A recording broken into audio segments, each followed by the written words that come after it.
Hello, this is Tony Kelly, your host of Birmingham's Breakthrough TV, Our Health is Our Wealth show.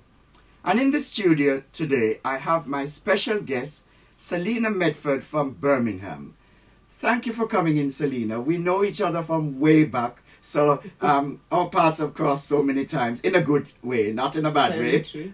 So thanks for coming in, especially during this period where we're in unsettled, unprecedented times, to tell the viewers and listeners your story. And I can tell you, viewers and listeners, it is an interesting one. Trust me on that.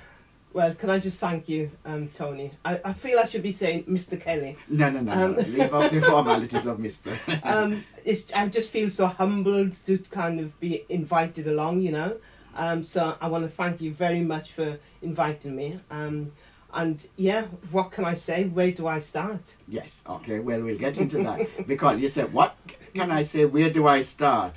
Straight away, I say, Selina, as Julie Andrews' song in The Sound of Music says, let's start at the very beginning. I can't sing, you know, viewers and listeners. I'm trying. So that's where you're going to start, Selina, telling us about your background, your upbringing, your childhood, your parents, etc. Okay. The floor is yours. Well, I can honestly say I could speak for England, Scotland, Wales, all right? But on this occasion, I'm going to keep it as brief as I possibly can. So I come from a little town in South Wales called Port Talbot. I'm one of 5 siblings, and I was born in Neath General Hospital. Some people that are watching this will know it, some people may not. And I lived there for most of my life. I was educated school-wise, infant school, primary, secondary school, until I moved away in my late teens, 17 going on 18. And to be honest here, it's a mixture of my upbringing, being in a very European white community where we were the minority of African Caribbean descent children of Welsh connections as well. My parents are from Jamaica. Everybody seems to ask me which part of Jamaica. I know it's Manchester, Jamaica, and I know people who say, well, we got Manchester here in the UK, but it's definitely not the same. Right. Jamaica, West Indies.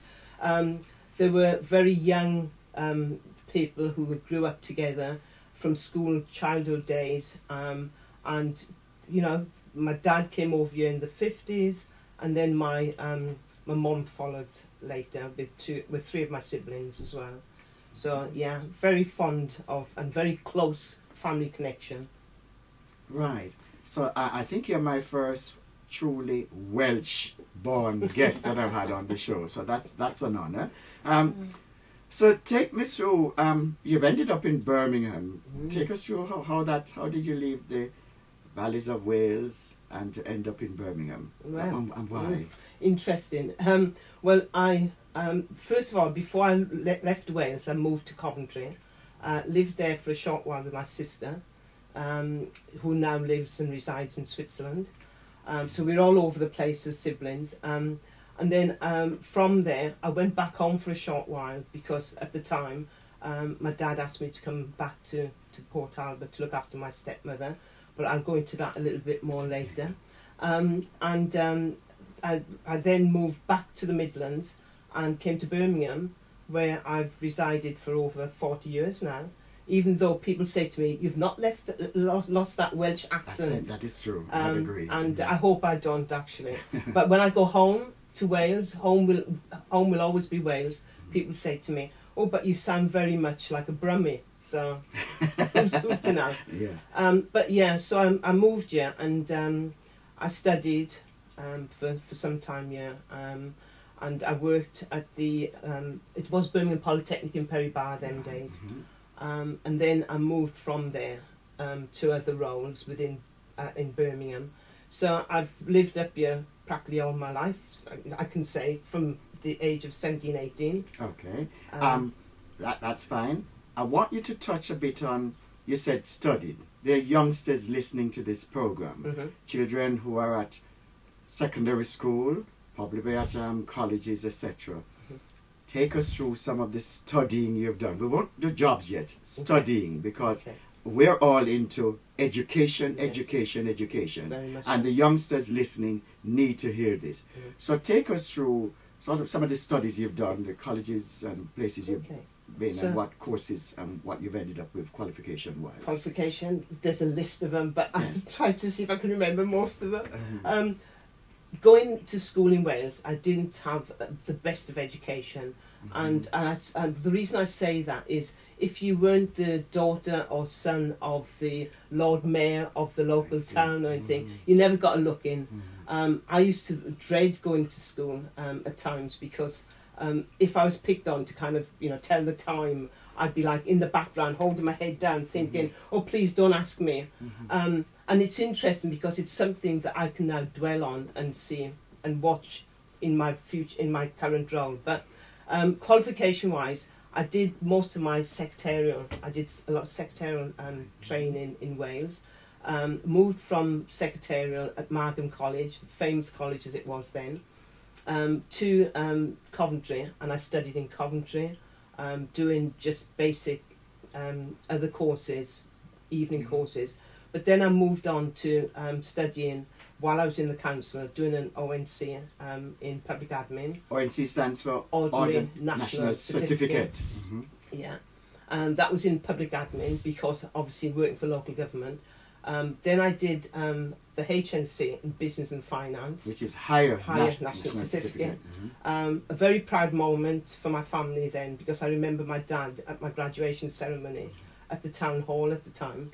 And he sat in the front row, and you could see that beam, that smile on his face, as if to say, "That's my daughter." She's You know. And I think at that time I was the first person in the family to have graduated, so it was a proud moment. And my family, my siblings, were very proud as well. So then I did my HNC.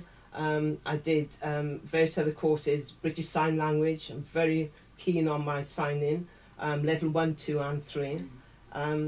And I've done a level 5 in HR management, HR being human resource management, and I've just carried on doing leadership and management courses, level 5, level 4 in advice and guidance, NVQs. The list is endless. Endless, okay. You know? Got the picture. This is somebody who likes to study. And I do. hope the youngsters out there are listening to this. One is never too old to keep on doing stuff. Knowledge and learning is very important. I'm glad you touched on that, Tony, because where I'm at now, a lot of the young people say to me, "Well, how old are you, miss?" And I say, "How old do you think I am?" And they often say, "You're in your 40s." And I say that I only wish add on an extra 20 onto that. But yeah, I was happy to say that last year I celebrated my 60th birthday, and this year it's a complete different situation with lockdown and everything. So I turned 61 last month, and I feel so much happier and healthier in myself. So I can't complain. And age is just a number. It is very much so. Yes. Yeah. And you're never too old to learn. Learn, exactly. Yes. You're my sister from another mother with all these things that you're coming out. Now, take me through now, with all of that studying that you've managed to accomplish over time, the world of work, the jobs you've had, and how you've progressed up the ladder. Yeah. Well, when I lived in Wales originally, I did apply for various roles, and I remember going along to the police station and doing a shorthand test for a secretarial role at the time. I wasn't successful, but you know what? I'm someone who have got a saying that, and it's a very well-known saying, if at first you don't succeed, try again. Yeah. And the world's your oyster, isn't it? So I moved from doing that role, and then I was lucky enough to be employed at Birmingham Polytechnic, which is now the Birmingham City University. That was in Perry-Barr. And I worked in the Faculty of Engineering and Science, and it was a beautiful role. I was looking after as well overseas students, so taking in all their finances, looking after them, enrolling them onto courses and everything. So that was quite successful. And then I saw a role at Birmingham City Council as a copy typist. And I thought to myself, you know what, I'm going to try for this role. And I remember it's a famous building. It's a listed building, Baskerville House. Yes. I remember walking into that building thinking, I want this job. Yeah. And it's all about the mindset, Positive, isn't positive. it? I said, I want this job. This job is going to be mine. And lo and behold, I was successful, Well got done. the role. Thank you. So many months after going through my probationary period, it was about 6 months at the time, I then got promoted to an audio typist to a deputy supervisor, to a supervisor in a typing pool. Then I moved on to building consultancy. I was in building finance, building consultancy, and it just went from there. That's good. I loved it. Yes. I absolutely loved it. And then there was like the opportunity to go into construction as a field officer, as a senior field officer. It was just promotion. I was always trying to go further afield. And then I was doing a lot of positive stories. So I then became a public relations officer, a communications officer. And yeah, it just went from there on. And then I went into HR. Right. It just shows graft and hard work and discipline and diligence pays off. It sure does. You epitomize that in all that you've said so far. Thank you. I know now you're in a secondary school. It's up to you to whether you need to mention it or not. But you are. I need to know a bit about what do you do in this role within the secondary school, and what age group are you focusing on and giving advice to, and what sort of advice you give to them. I'm not ashamed to say the school, because my son actually attended that school. Right. I did forget to mention earlier, I did a teacher training course as well. Right. So that gave me a bit of background into lesson planning and various other things. So the school that I'm at now is a secondary school. It's recently changed its name to Fortis Academy. It's based in Great Barr. And the staff there are amazing, very supportive in their role. I've gone back in, even though I've semi-retired, so to speak, I've gone back into a role where I start off as an invigilator for exams. Okay. So then from invigilating, I then became a cover supervisor, and now they've classed me as an associate teacher. So it sounds as if it's even more... you know, up there on a pedestal. So yeah, the role that I've got now, it's secondary, so it's from year 7 all the way up to year 12, 13s. I don't teach 12s and 13s, but I do year 7 up to year 11. I've got a form that I'm supporting and looking after at the moment, and they're an amazing group. As a matter of fact, they put a lovely petition or a campaign together to keep me as their form teacher recently. Oh, bless them. So that was quite nice in itself. So yeah, I do everything from prepping lessons to delivering the lessons to marking, to putting baseline tests together for students, home blended learning, you name it, mentoring. I just love it. So let me ask you 2 questions which were in my mind, but by you talking. What's the ethnic mix of the teachers and the ethnic mix of the students, and how have you managed to continue with lockdown and virtual learning, or are you still within the classroom setting? We are in the classroom setting. There's a mixture. I would say that there's the majority of African Caribbean students and Asian students are the majority, I would say. But we're coming in from all different areas around the Midlands. It's not just that cluster of within that area. For me, I'm seeing more so now, a lot more BAME staff members coming on board. But before that, it wasn't as many before that.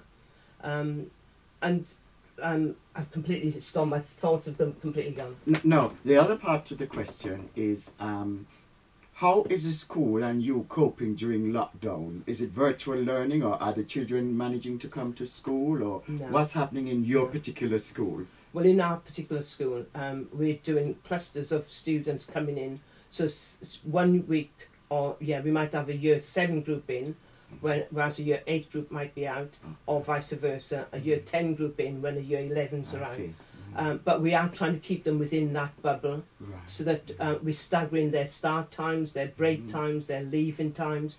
So then, you know, it's an ongoing thing where we're constantly having to ask them to remove their coats before they come into lesson, that they hand sanitize, that they hand sanitize before they leave lesson, and it's an ongoing thing. But I can see there's been a change in the students' behaviours as a result of COVID, I have to say. Right, okay. Now, you are what we would call a teacher and educationalist, and you have touched already on a number of the qualifications you have. And one that impresses me within the range, I think you're probably the 3rd person I've ever met who I know who has done British Sign Language, 1, 2, and 3. What, for those who probably don't know, explain to them what sign language is and why did you choose to develop this skill, which is a very, very difficult skill, I'm told, to master, or mistress as the case may be. But tell us. My first ever memory, I should say, was I used to do the elections as a presiding officer. I had a couple that came in, and usually you got to ask them for their name and their address. And this particular couple kind of threw their polling card down on the table, the husband and the wife. Most of the husband, he was very arrogant, and he said, and he pointed to his name. I said, no sir, can I take your name? And I was polite in asking, can I take your name, sir, and your address? And he went, and he pointed at it, and at that stage he threw the card down and walked off, but the wife was rubbing her chest. And I kept thinking, well, she must have indigestion. But that was my first reaction. And then I realised, you know what, the gentleman's deaf and the wife was deaf, but the 2 children that they had alongside, the 2 kids said, oh, my parents are deaf, but they were hearing. It was just so amazing just to watch, you know. And then I thought to myself, you know what, I'm going to go along to an evening class. I'm going to meet these people who are hard of hearing, deaf, however they want to, you know, say how they are. I'm going to meet them halfway. Anyway, the next time I did the elections, the same couple came in, and he did the same thing. He says, could I take your name? And then I remembered the people, the faces, and he pointed to me, and I went, name, what, live, where? And he was doing this to me, because you don't clap when you're deaf. He was doing this, and you know what? The smile that I saw on that family's face was amazing. And that's what inspired me to go and learn British Sign Language. So I did my level 1. And again, you know, when you say, if at first you don't succeed, level 1 was fun. I got on to level 2. It started to get a little bit serious. I'm thinking, well, exams are getting harder, you know, because you have to sit an exam in the level 1, level 2, and level 3. And then when I did the level 2, I passed the receptive but not the productive. One of the 2 I didn't pass.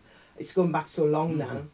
I went back, resat it, passed it to level 3.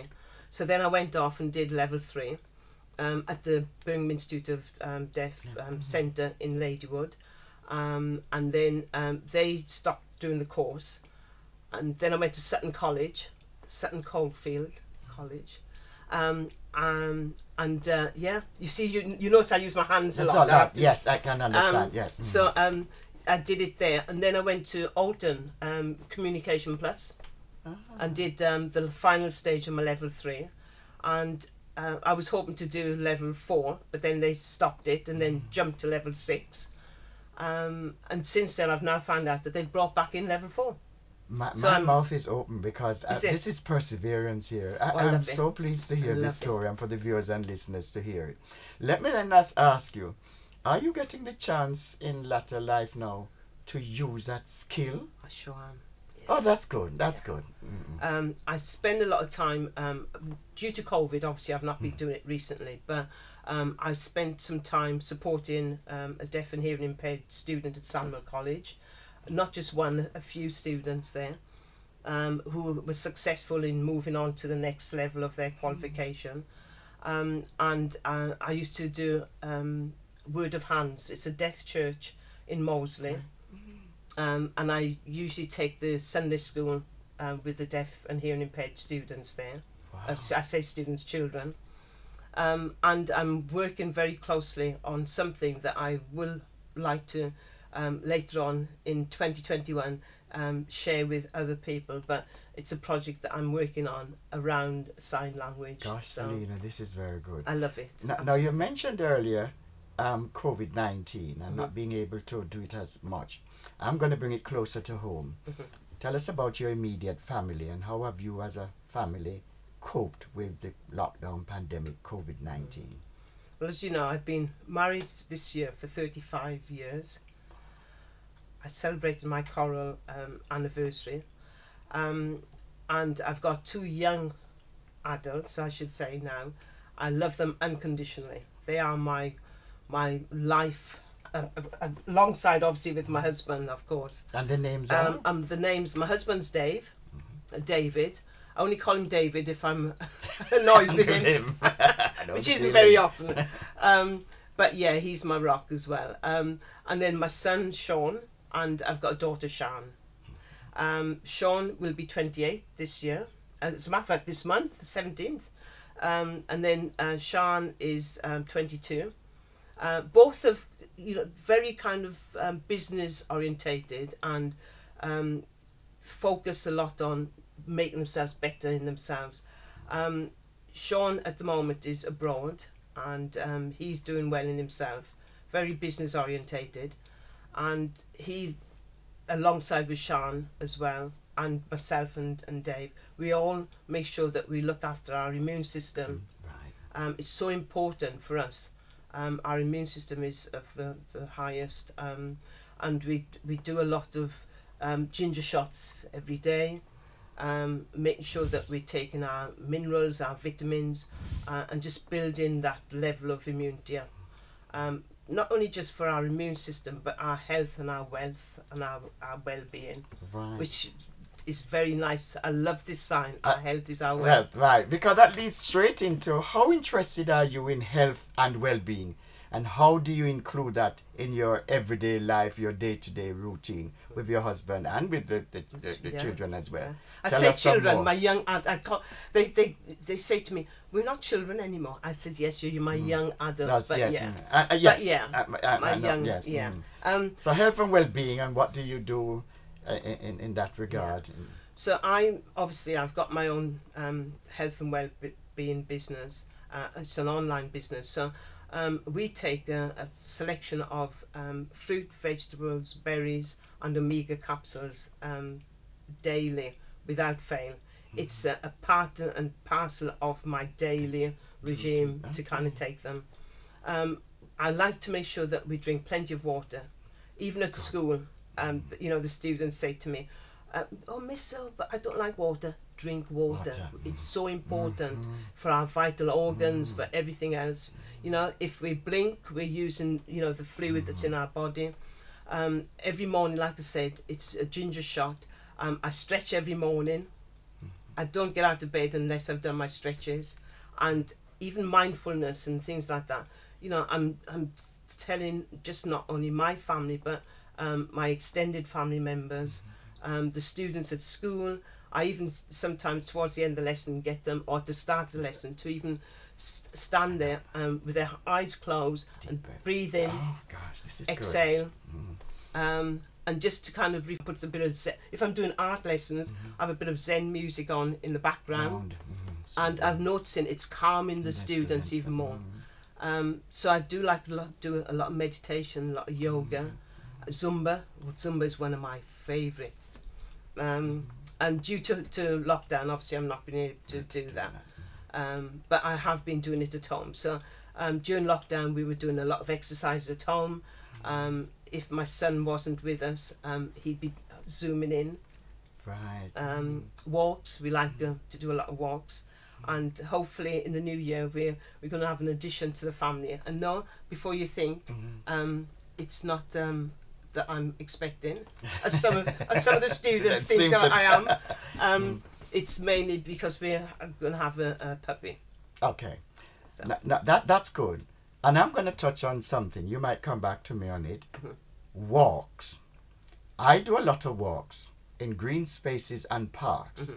I see, in all honesty, Selina, I've been doing it for years and years. I see a lot of Asian people out there, some in pushchairs and prams, from the cradle up to in their 70s, 80s, some as elderly as ever, with walking sticks or Zimmer frames, but walking. Yeah. Selina, I don't see that amongst our African Caribbean people. Can you explain to us why you think that is?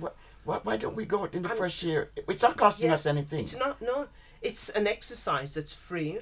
You know, and during, even more so during lockdown, it would have been an ideal time to go out there. Is it that we're afraid of the cold? Even in the summer, I don't see them doing it. No. But you know, for me, it's just the same as some of the students say, "Oh, miss, I've got to go all the way up those stairs."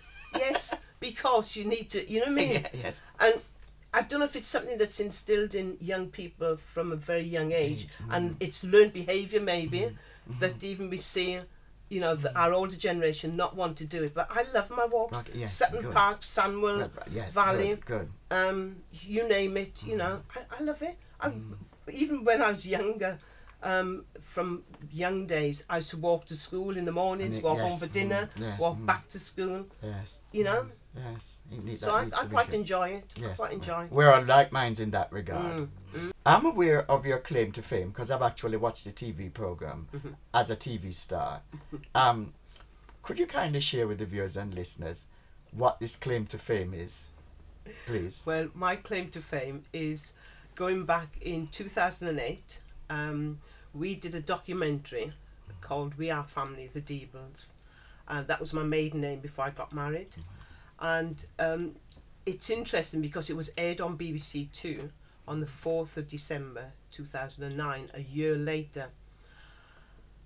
It started off where my brother, who lives in Kent, Lloyd, and if and when you see this, you'll be able to tell me a little bit more, but he saw an advert in his local paper in Kent saying that they were looking for families from the African Caribbean descent. I see.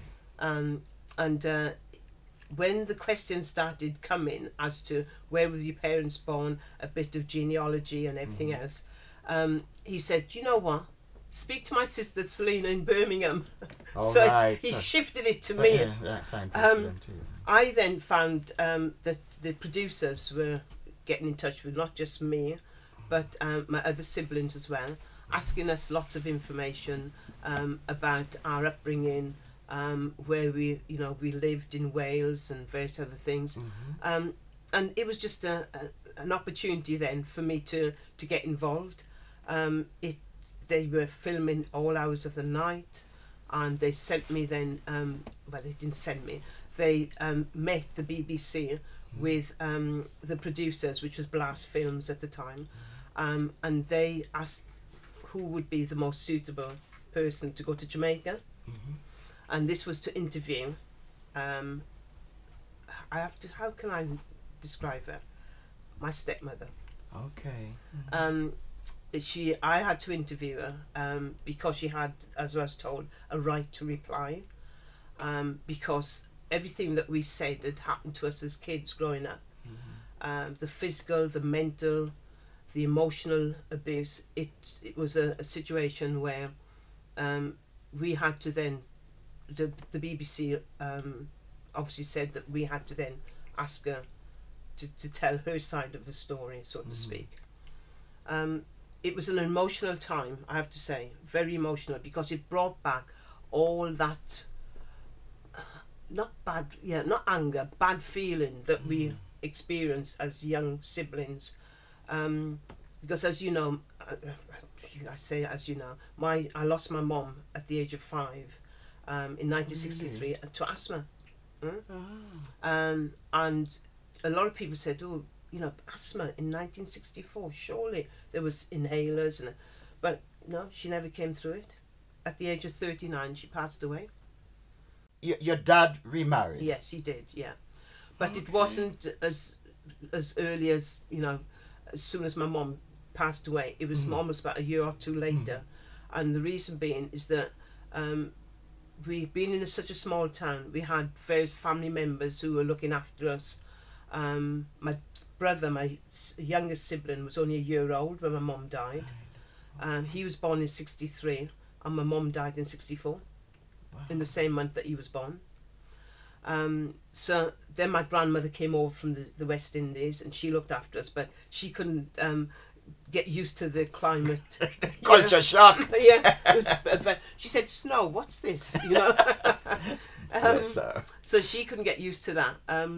And I always recall her as a young person. She used to send us to the local shop for 10 Woodbine cigarettes. Wow. And it was 10 Woodbines and a pack of matches and some Polar mints, because she never wanted my dad to know that she'd been smoking. Right.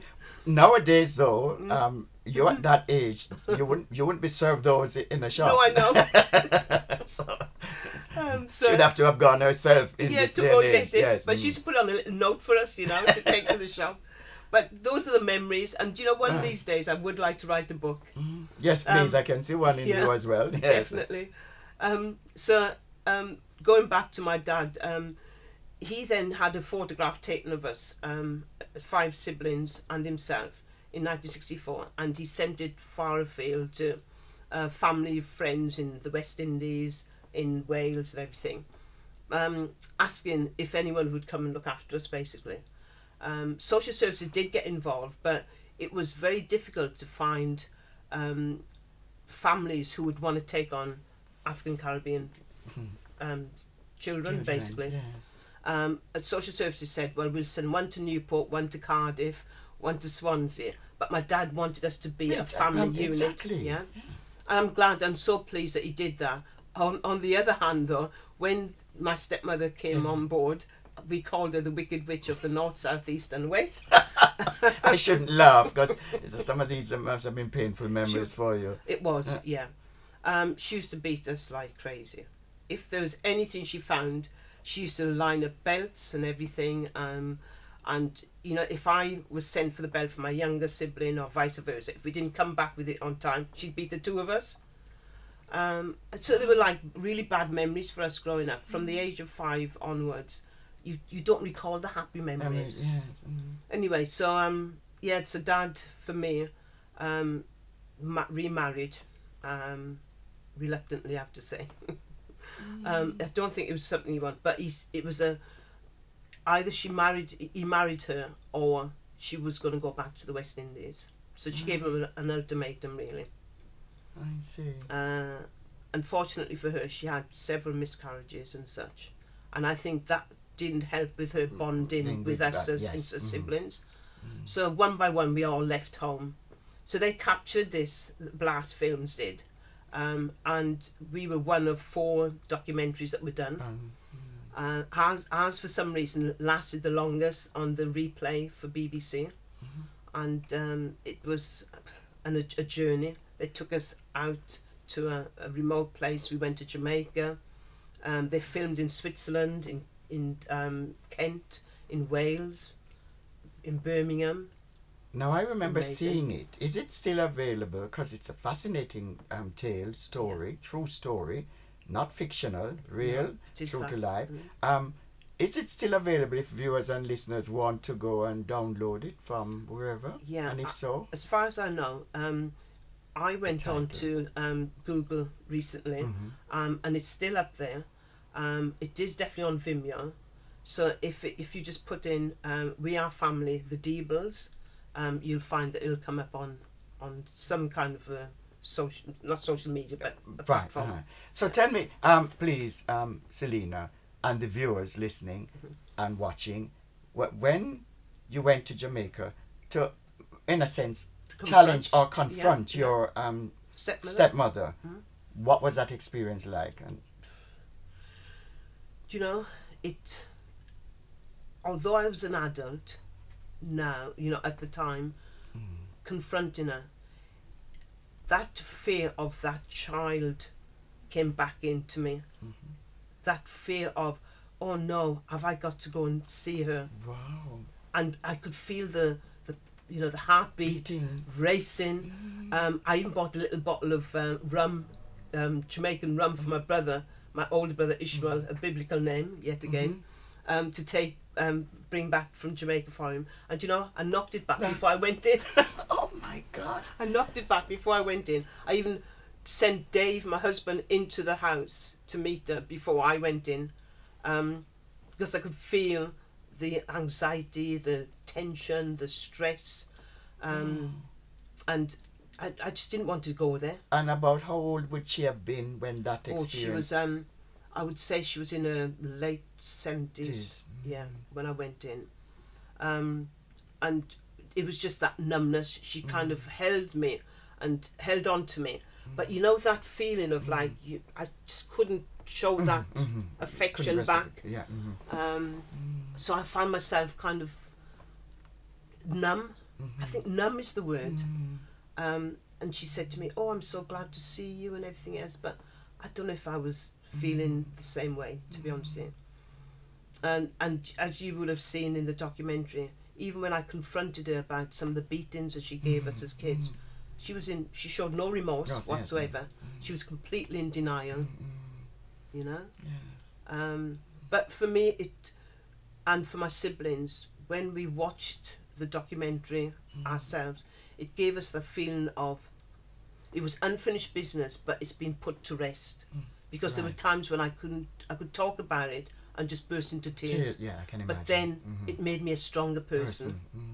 And now I can talk about it openly without that feeling of... But it was not just you, but also your siblings as well. So did any of them end up having to have any therapy to talk them through all that had happened? Because they were being beaten just for the sake of being beaten. You know? And they hadn't done anything wrong, you know. I think on the whole we were all offered counselling, and yes, in a sense we have had some kind of counselling, not direct counselling from that documentary, maybe later on in life, because you could see it was still bothering us to a certain extent. And yeah, the BBC were very supportive in putting that forward and offering us, not just us as siblings, but our children and our children's children, so to speak.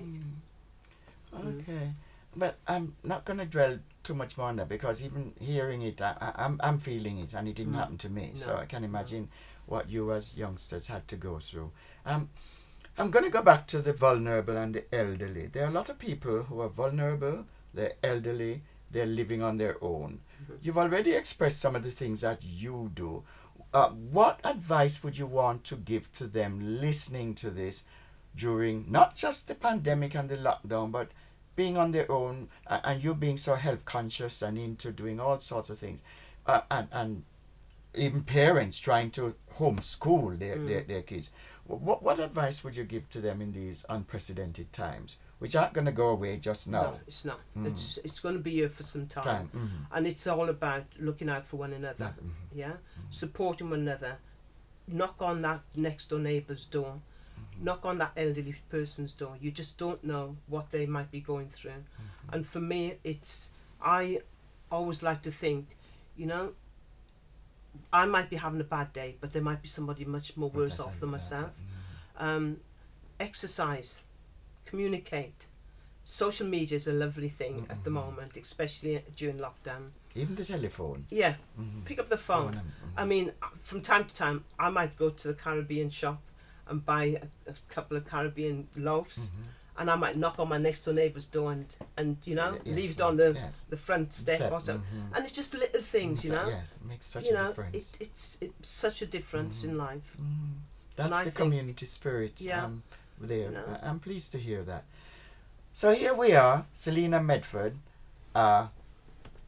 wife, mother, involved in her education career, and is, even although semi-retired, still in the classroom helping youngsters. What do you do to unwind, the me time, the downtime, relaxation? Spending time with family. Spending time with family, running my own business from home, and you know, just communicating and being there volunteering, I do a lot of volunteering as well.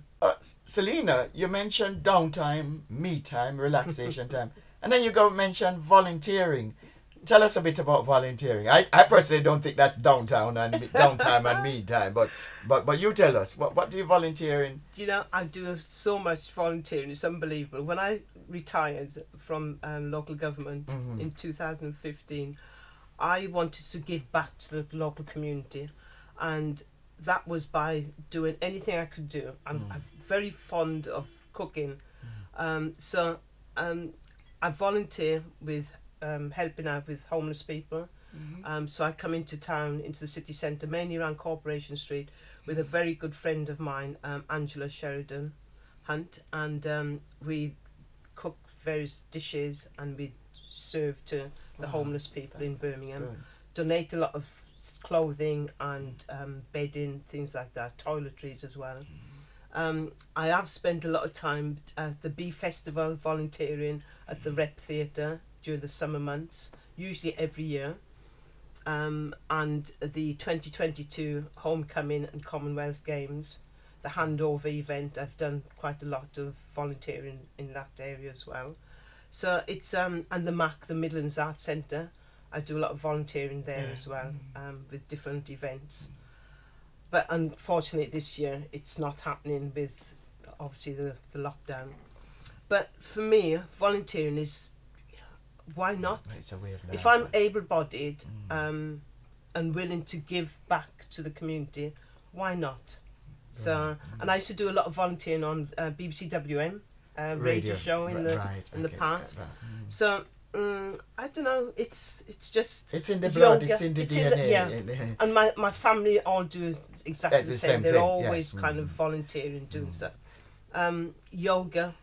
I like to do a lot of meditations and things like that. I see. So yeah. And I'm sure, because I've had emails from you when you're traveling. You haven't mentioned traveling at all, but I know you love traveling. Oh yes. I do like to travel a lot. I think again that's in the genes, because I've got family in Qatar, I've got family in Switzerland, France, Germany, Spain. So yes, you name it. So, yeah. If at any time I can do exercise, I love exercising. Even things like swimming, which I haven't done this year. Oh, so you can't swim? Well, ladies, viewers, let me tell you. Ladies and gentlemen, viewers and listeners, here is another person on my show who can't swim. So it dispels the myth that black people cannot swim. Over to you. Tell us about the swimming, please. You know what? When I lived in Wales, I was always excluded from going to swimming lessons, and that was because my stepmother said because of my asthma as a child. So when I left Wales and came to Coventry, my sister and myself both had swimming lessons. My sister swims like a fish. But after a time, I just lost that confidence yet again. I have to say my confidence over the years has grown tremendously. It never used to be that way. I was the kind of person that used to be shy to even jump on a bus to go to school. Really? Because I'd be afraid of people looking at me as I jumped on the bus and walking, But I then started, when I left Birmingham City Council in 2015, one of my wish list or tick off list, my bucket list, as they say, was to have swimming lessons. So I had some private lessons. And I have to say a big thank you to Julie out there, because I had private lessons, and I went to the Cube for a day, like a spa day, and my daughter said, "Oh, Mum, you're swimming?" And I said, "Yes, love it." Right. Because one of the issues with women and swimming is, it's the hair, My hair. I can't be doing with that. It's, you know what? Swimming is such a lovely exercise. Yes. Okay. Now, you mentioned earlier about your health products. So how can anyone get in contact with you if they are interested in some of the health products, the omegas and the various other products that you alluded to earlier? Yeah. Well, like I said, the reason I have to tell you a little bit about the reason I first started taking these products. They're all plant-based. There's no additives, preservatives or pesticides used in them. Good. And it's just the pulp that's taken from all your fruit and vegetables, and they're put into a tapioca capsule. A lot of people ask me what is it that it's been put into them, or what they're sealed in. The omega capsules are plant-based, 3, 5, 6, 7 and 9, and you don't get no fishy burpy oils. Okay. It's just bridging the gap of what we eat and what we should eat. Brilliant. Right, so it's Okay. just bridging the gap. I first started taking them. I didn't actually start my business until later on, but in 2015 I was diagnosed with Telogen Effluvium. Explain, that's a very big I know. word. I did a bit of research into it. I went along to my doctors and they took a biopsy of my scalp, sent it to a lab for several weeks, and that's what it came back saying that's what I was suffering from. And it's brought on by a lack of minerals and vitamins in your daily diet, coupled with trauma and stress. Well, you know, I've been through quite a few bits of trauma. Yes. I was in a stressful role at the time, and I think that all contributed to the fact that, you know, I started losing my hair. I can honestly say I no longer have to wear a wig, which I used to have to. That's how bad I lost all my hair. And my nephew, who was in the army at the time, I'll just mention his name, Marv Deeble, thanks to him. He said to me, why don't you try the berry capsules? And when I started taking them, I was going back and forth my hairdressers, the salon, and which are based in the Jewellery Quarter in Birmingham, and they said to me, you know what, you no longer have to wear that wig. And I said, why? And they said, your hair follicles are coming back. Through. So now I have a whole head of hair. That's I an can even flick interesting it story. when I want to. Yes, indeed. Put in a bun if I want to. Yes. So yeah, so for me, it's a no-brainer. I take them daily, and it does bridge the gap. And if anyone's interested in wanting to know more about them, my website, which am I allowed to? Yes. Oh yes, the whole idea. My yes. website is www.sm747626.juiceplus.com. Selina, I want you to touch on, for the viewers and listeners, especially during this lockdown period, where some people are going through mental health issues. Now, I know you're mentally health qualified. So tell us a bit about mental health and how can they keep mind, body and soul ticking over and keep depression at bay? For me, having understand the background to young people, well, it's mental health in not just young people, but people in general. It's a time where, for us this year, more so, we're seeing quite a high rise, and I'm seeing it also in the behaviours amongst young people at school, but not only just at school, just out there, just walking around. You can see when people's mental health is having a devastating effect on them. I can only say to people, you need to be out there supporting one another. We need to kind of identify that we might go through it, but again, your diet makes such a difference in keeping your mental health at bay and keeping it at that level where you can deal with it in the best way possible. Without the help and support of family, friends, anyone that can give you that advice that life is worth living and not to give up whatsoever, you know. That makes a difference for me.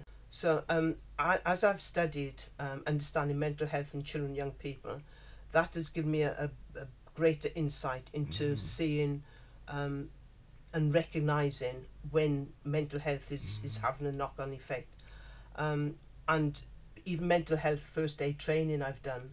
So it's using those transferable skills to support people or anyone out there.